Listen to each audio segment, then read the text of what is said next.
Ayo wanyuze mu kipe ya Rayon Sport. Yanyuzemo anyura muri APR mukura Jabera atanze kano hariya kwa Gilbert shose ariko ni corner ya mbere.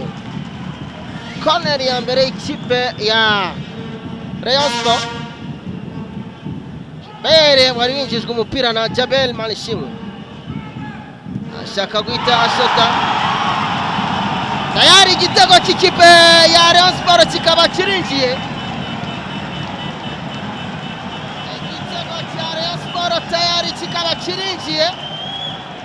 Asubaranga umunyezamu baba bamwerekesha mu rushundura. Abafana batireka ishimira igitego.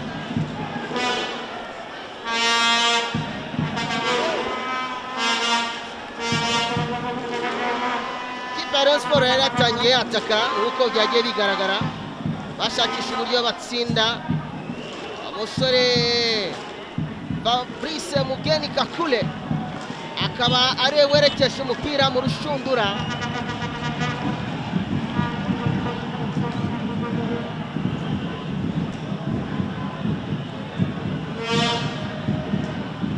Kipe ya Rayon Sport ikaba ibonye igitego cyayo.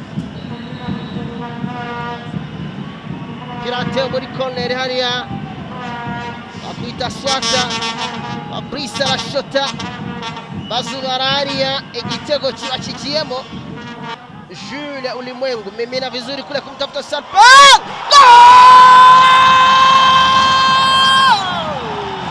Salpa Michael Pogba pili pasi na mimina kutoka kwa Jules Ulimwengu. Jamaa kaweka mpira kwa kichwa. Goli tayari linatinga wavuni. Kigali hawajaelewa ni kitu gani kinachoendelea hapa. Salpang Michael toto kutoka Kumasi huko bwana.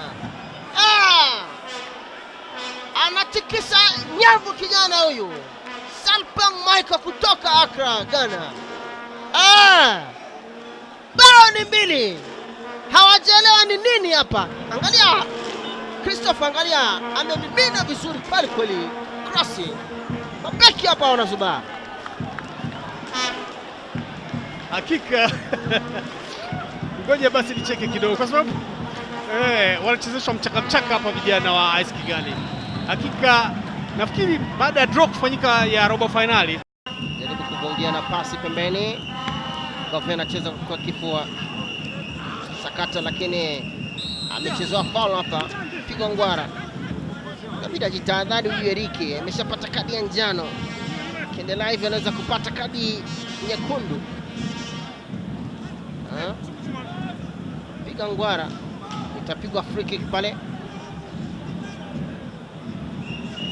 Wadi Ndaisenga. Apanga mabeki yake goalkeeper huyo. Inamimina cross, cheza kwa kichwa.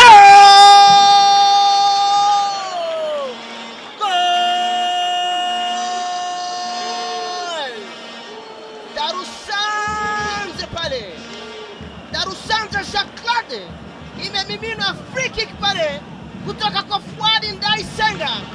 Kijana akacheza na kichwa. Mpira ukatinga wafuni. Rayon Sport 2, Kigali 1. Ni kwa kazi nzuri ambayo imefanywa na Fuadi. Fuadi baada ya kumimina pale akampa pasi murua kabisa. Ilikuwa free kick ambayo imepigwa mchezaji Fuadi, alafu mchezaji Ndaru Sanza ambaye ameingia vipunde tu akaweka kimiani kwa kutumia kichwa. Bao safi kabisa. Jamaa akapiga mbizi huyo Mazimaka. Goalkeeper wa Rayon, lakini baada ya kupiga mbizi alijikuta mpira tayari unacheza na nyavu. Angalia jinsi cross ilivyopigwa. Uliza kwa nini mchezaji kama huyu anaanza kwenye benchi? Huyu ni mchezaji ambaye muda wote anaweza kufunga. Urifate buguzi rikunogeye aho uri hose mu gihugu ukoresheje MTN Mobile Money, Tigo Cash, Airtel Money cyangwa ugana abaduhagarariye mu gihugu hose. Azam TV, imyidagaduro kuri bose.